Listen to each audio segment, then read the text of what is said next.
23 मार्च 1931 लाहोरचा मध्यवर्ती तुरुंग. संध्याकाळचे साधारण 7:33 झाली असतील आणि 3 तरुण इन्कलाब जिंदाबादच्या घोषणा देत हसत हसत फासावर चढतात. हो, अगदी अंगावर काटा आणणारा असा हा प्रसंग आहे. नक्कीच. म्हणजे ही कथा, हे चित्र आपल्या सगळ्यांच्याच परिचयाचे आहे ना. आजवर आपण या घटनेकडे एका अत्यंत भावनिक आणि देशभक्तीच्या दृष्टिकोनातून पाहत आलो आहोत. हो, तसंच पाहिलं जातं सहसा. पण आजच्या आपल्या या सखोल चर्चेत आपण या कथेच्या भावनिक आवरणाखाली दडलेल्या एका अत्यंत प्रगल्भ अशा राजकीय आणि वैचारिक संरचनेचा वेध घेणार आहोत. म्हणजे आज आपल्या टेबलावर जे ऐतिहासिक दस्तऐवज आहेत, ब्रिटिश गुप्तचर विभागाच्या फाईल्स आहेत. हो, आणि लाहोर खटल्याचे ते मूळ न्यायालयीन रेकॉर्डसुद्धा आहेत. अगदी बरोबर. या सर्व सूत्रांचा आधार घेत आपण हे डिकोड करणार आहोत की भगतसिंग, राजगुरू आणि सुखदेव या 20-25च्या तरुणांनी ब्रिटिश साम्राज्याला हादरवून सोडणारी एक व्यापक संस्थात्मक बांधणी नेमकी कशी केली होती. या दस्तऐवजांमधनं समोर येणारं चित्र खरंच अचंबित करणारं आहे.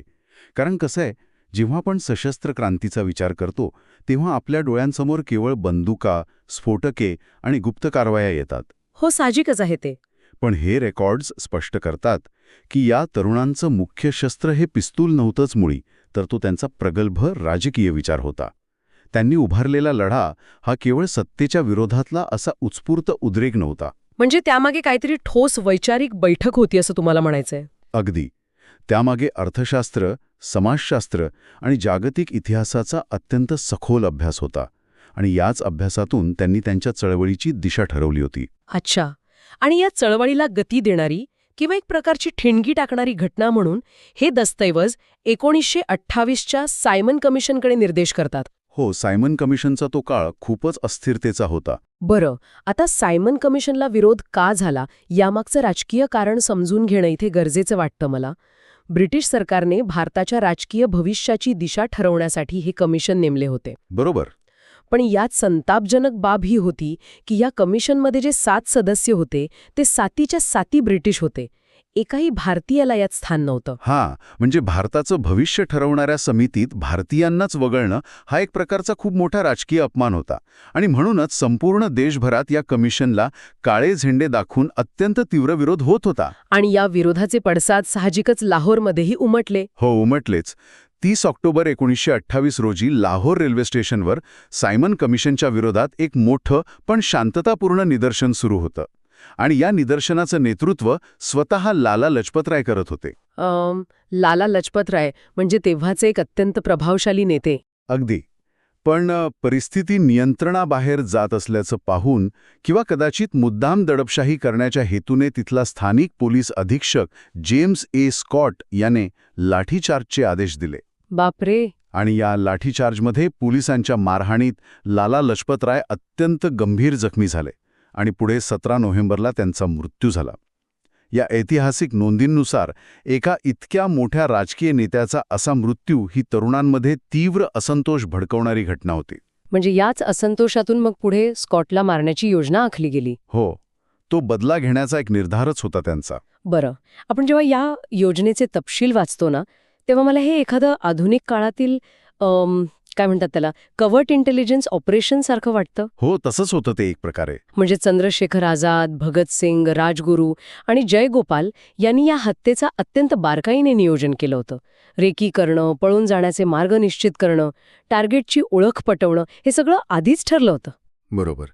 पण 17 डिसेंबर 1928 रोजी लाहोरच्या पोलीस मुख्यालयाबाहेर प्रत्यक्ष कारवाईच्या वेळी एक मोठा घोळ झाला. म्हणजे मिस्टेकन आयडेंटिटीचा प्रकार झाला ना तिथे. हो, दस्तऐवजांमधील जे साक्षीदारांचे जबाब आहेत त्यावरून हे स्पष्ट होतं की जयगोपाल यांच्यावर स्कॉटला ओळखण्याची जबाबदारी होती.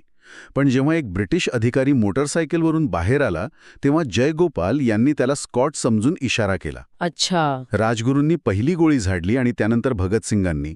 पण मारला गेलेला अधिकारी स्कॉट नव्हता, तर जॉन पी सॉन्डर्स हा सहाय्यक पोलीस अधीक्षक होता. बापरे, म्हणजे टार्गेट चुकलं होतं. हो, टार्गेट चुकलं असलं तरी या घटनेनं ब्रिटिश प्रशासनात एक प्रचंड मोठी दहशत निर्माण केली होती.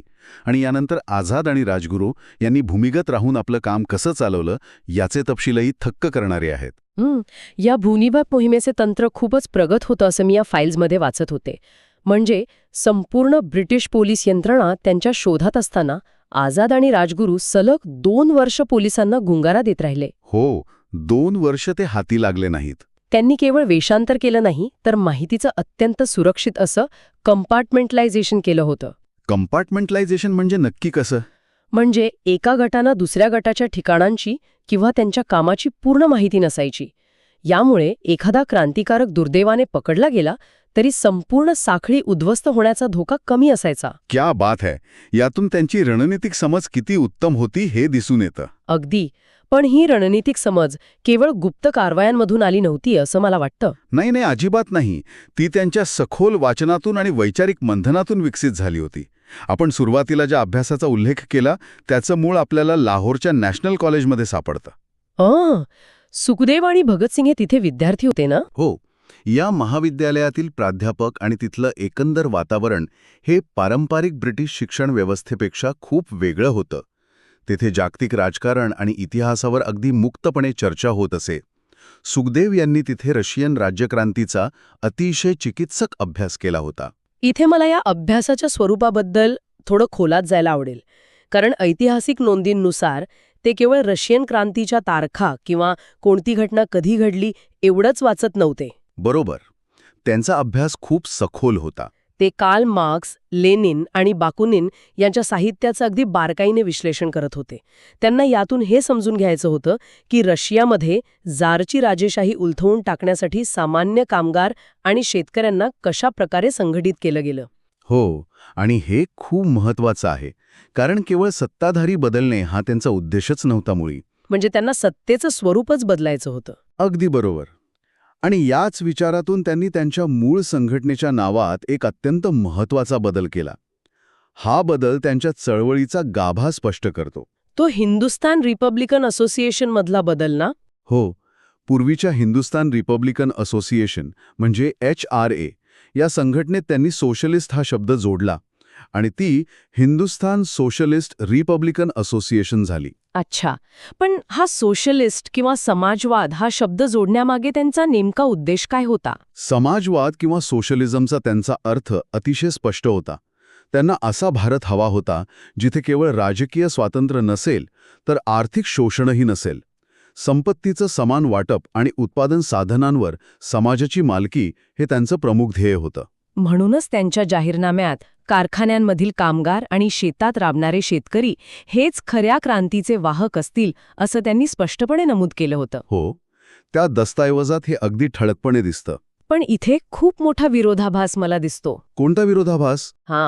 या दस्तावेजांमध्ये असेही उल्लेख आहेत की सुखदेव, भगतसिंग आणि भगवती चरण वोरा यांनी नौजवान भारत सभा नावाची एक उघडपणे काम करणारी संघटना स्थापन केली होती. हो, केली होती. आता या सभेचे मुख्य उद्दिष्ट केवळ ब्रिटिशांना विरोध करणे हे नव्हतं, तर समाजातील जातीयता नष्ट करणे, अस्पृश्यता निवारण आणि धर्मांधतेला विरोध करणे हेही होतं. अगदी बरोबर. आता रणनीतीच्या दृष्टिकोनातून विचार केला तर एका बाजूला ब्रिटिश साम्राज्यासारखा असा बलाढ्य शत्रू उभा आहे.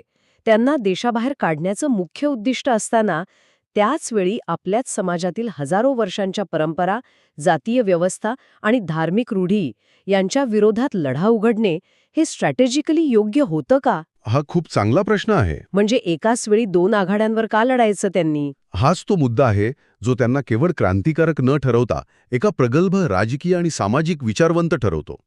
त्यांनी हे अत्यंत स्पष्टपणे ओळखलं होतं की राजकीय आणि सामाजिक शोषण या 2 वेगवेगळ्या गोष्टी नाहीत. अच्छा. त्या एकाच नाण्याच्या 2 बाजू आहेत असं त्यांचं म्हणणं होतं. जर आपण ब्रिटिशांना हकलून दिलं आणि सत्ता भारतीय उच्चभ्रूंच्या हातात आली, पण समाजात तळागाळातल्या माणसाला अस्पृश्यतेची किंवा जातीयतेची वागणूक मिळतच राहिली, तर त्या स्वातंत्र्याला काय अर्थ आहे? खरंच आहे. म्हणजे गोऱ्या सत्ताधाऱ्यांच्या जागी केवळ भारतीय सत्ताधारी बसवणे याला ते क्रांती मानतच नव्हते. अजिबात नाही. खरी क्रांती तेव्हाच होईल जेव्हा शोषक आणि शोषित यांच्यातील दरी मिटेल. आणि म्हणूनच त्यांनी तरुण वर्गात वैज्ञानिक दृष्टिकोन रुजवण्याचा खूप जाणीवपूर्वक प्रयत्न केला. म्हणजे त्यांचा लढा हा केवळ राजकीय स्वातंत्र्यासाठी नसून सामाजिक मुक्तीसाठीही होता.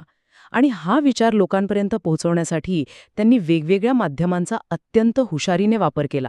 हो, आणि यात त्यांची न्यायालयीन लढाई ही खूप महत्वाची ठरते. अगदी तेच. याच रणनीतीचा एक भाग म्हणजे त्यांची न्यायालयीन लढाई.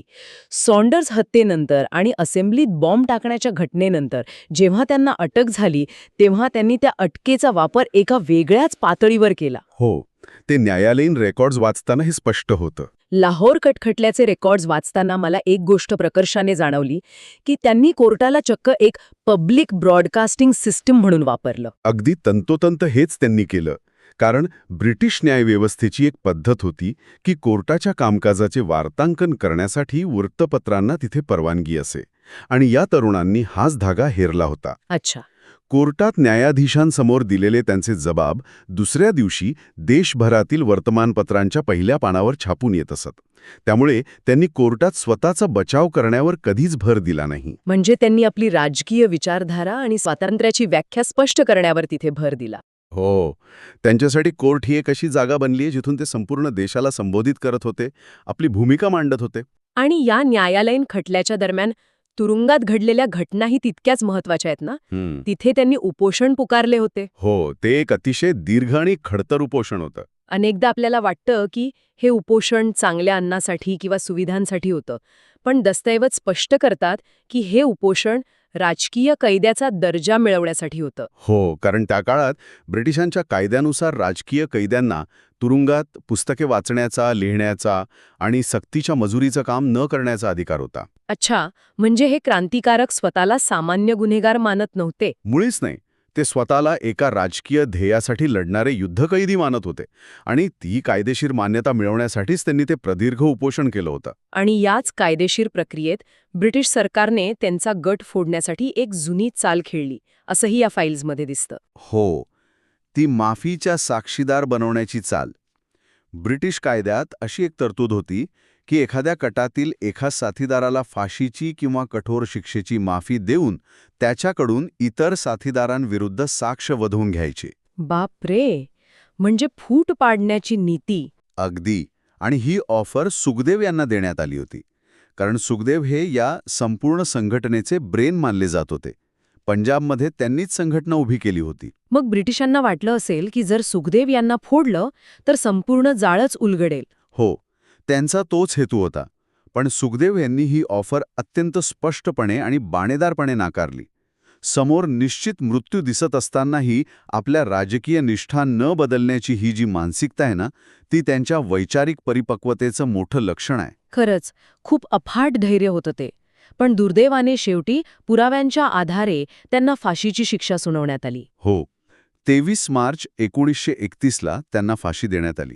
आणि फाशी दिल्यानंतर ब्रिटिश प्रशासनाने ज्या पद्धतीने त्यांचा अंत्यविधी केला, तेही एक मोठ्या राजकीय भीतीपोटी झालेलं कृत्य होतं. हो, प्रशासनाला प्रचंड भीती होती की जर यांचे मृतदेह कुटुंबियांच्या ताब्यात दिले तर लाखो लोकांचा जमाव जमेल आणि एक मोठा उठाव होईल.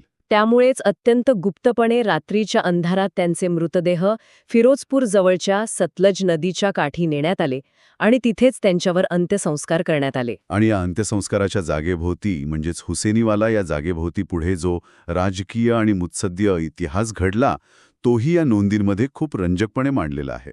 हुसेनीवाला भाग फाळणीच्या वेळी पाकिस्तानात गेला होता ना? हो, 1947 मध्ये जेव्हा भारत-पाकिस्तान फाळणी झाली तेव्हा नकाशावरील सीमारेषांनुसार हुसेनीवाला हा भाग पाकिस्तानात गेला.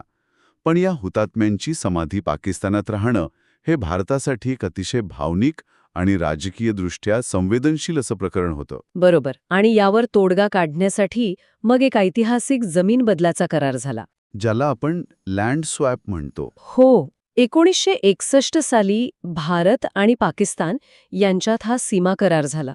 या कराराअंतर्गत भारत सरकारने सुलेमानकी हेडवर्क्सच्या परिसरातील काही गावे पाकिस्तानला दिली आणि त्या बदल्यात हुसेनीवालाचा तो भाग जिथे या क्रांतिकारकांवर अंत्यसंस्कार झाले होते तो भारताच्या हद्दीत परत मिळवला. एका देशाने आपल्या हुतात्म्यांच्या स्मारकासाठी जमिनीची अशी अधिकृत अदलाबदल करणं हे आंतरराष्ट्रीय राजकारणात अत्यंत दुर्मिळ असं उदाहरण आहे. हो ना.